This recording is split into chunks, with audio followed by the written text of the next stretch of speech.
Mike Florio from ProFootballTalk.com joining us. Mike, we talked about this before, that we've gone from the head to the knees. I think we're seeing a little bit of an overreaction from some of the players here, but as far as the competition committee, how much input, reaction do they need before they start looking a little closer at what would be deemed illegal hits below the knee? Dan, I think we've already gotten to the point where in the next offseason, the competition committee is going to look at it and maybe suggest some changes. I just think that if we already are at the point where we recognize that defenseless players need protection both high and low, they should maybe try to fix it before more guys get a torn ACL. And when you have guys like Steelers linebacker Larry Foote acknowledging that a guy who catches a pass and hasn't had a chance to plant and turn upfield and can't protect himself against a low hit maybe needs that protection, that tells me the players realize that there is an importance in having a strike zone for defenseless players. Not every player, but for defenseless players. Quarterbacks already have that strike zone in the pocket. Certain types of players should have that protection as well, and I don't know why we should wait until 2014. We got 256 regular season games to play before we would get to a point where these protections are put in place. But I've said for a long time, the guys who should be protected are these defensive linemen in the trenches that we've allowed cut blocking. Broncos, made a practice of it for, a couple of decades here. Those are the guys that, Brian Cushing got popped last year in a game that was an illegal hit. I see that happening on the defensive side of the ball, and I do understand the defense saying, what about us? I just don't know if this league cares about defense anymore. Well, but the league has made some advances in protecting defensive players who aren't in position to protect themselves against that low hit. Now, if it's straight up and you're in a position where a guy's coming at you to block you and he goes low and you know it's coming, you in theory have an opportunity to protect yourself. More and more defensive players should be protected in situations where they're hit from behind, they're hit from the side, they're in a position where they're defenseless. That's really the key here, defining the spots where players are truly defenseless and can't engage in evasive action or otherwise deliver the first hit when a guy is going low. So I think it needs to swing both ways. It needs to be offensive and defensive. And there's been an outcry after a low hit on Vikings defensive tackle Kevin Williams on Sunday night. A lot of Vikings players worked up about that. So it needs to cut both ways. And there need to be situations where the NFL is going to care as much about the knee as it cares about the head. And there are important political, legal, and parental reasons to care about the head, but most players would much rather take a concussion over a torn ACL. I think what's going to happen, Mike, I hate saying it, is a star defensive player gets hurt in a hit like this. It's like when Brady got hit by Bernard Pollard. Then all of a sudden, rules happen.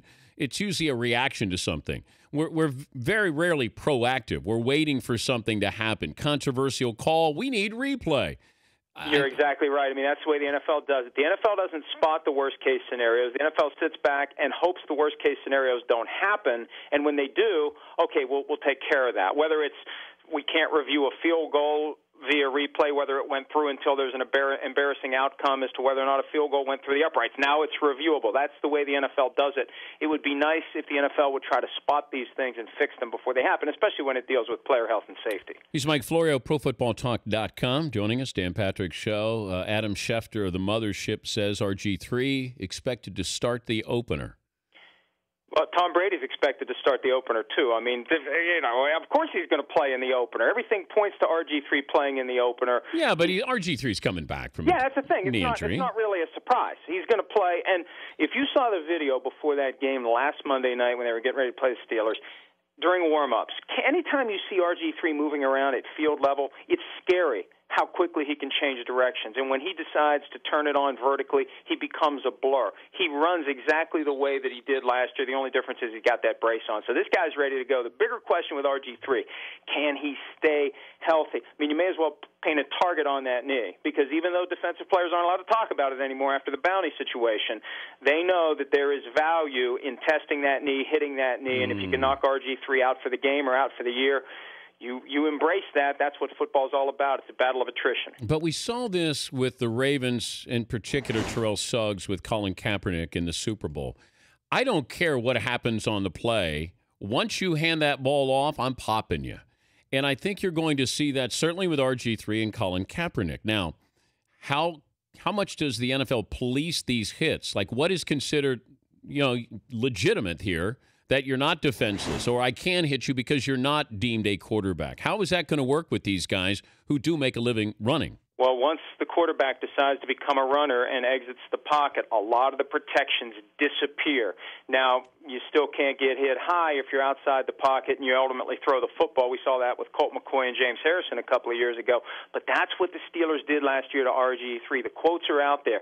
They played physical against RG3. They hit him whenever and wherever they legally could. That's how you contain him. That's going to be the playbook this year, especially because there is a real incentive and benefit if you can put RG3 out of the game. Even though they've got a pretty good backup in Kirk Cousins, he's not RG3.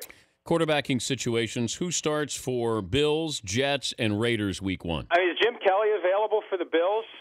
Jeff Toole looks like he's on track to start. Doug Marrone, the head coach, said yesterday that if E.J. Manuel can't get back to practice by next Wednesday, it will be Toole, who was 4-22 at Washington State during his time there. But he knows the offense. He's in better position than Matt Leinart or Thad Lewis to figure out what to do. So, talk about getting thrown to the wolves. Week 1, undrafted Jeff Toole against Tom Brady and the Patriots. All right. What about the Raiders? Well, you know what? It's looking like it's Terrell Pryor now. I mean, what's Matt Flynn have to do to hold a starting job? Last year he got bounced by Russell Wilson, third-round pick in 2012. This year, Terrell Pryor, who essentially was acquired with a third-round pick in 2012, he's got the higher upside, but he's got the lower basement. And I think the Raiders realize, you know what, we're in the basement anyway. We may as well go for the upside and see what Terrell Pryor can do. And the fans want Pryor. And when you're having trouble filling up a stadium, go with the guy the fans want. If all things are equal, go with Pryor and let him show what he can do. At least you'll find out what you have in this guy as he gets closer to the end of his rookie contract. What about the Jets? Oh, boy. I think it's going to be Geno Smith. They're being very quiet about the true nature of Mark Sanchez's injury and his expected absence. I think what the Jets are trying to do is put themselves in position to cherry-pick some guys who get cut this weekend, because you've got 22 guys per team who are going to be released. They want to be able to claim some guys on waivers, sign some guys. They don't want people to know how desperate they are, because you may have some teams try to squeeze them into a trade if everyone knows that Sanchez may be out for a while. The worst team in the NFL this year will be? Oh, boy. You know, last year 3 of the 6 worst teams made it to the playoffs, but they had Andrew Luck, RG3, and a healthy Adrian Peterson. I think it's going to be the Raiders. I hate to say that because I think the NFL's better when the Raiders are good, because people love them or hate them, but I think it's going to be the Raiders. Good to visit with you, Mike. Thanks for joining us. All right, see you, buddy. Mike Florio, ProFootballTalk.com. The Dan Patrick Show, weekday mornings on Audience.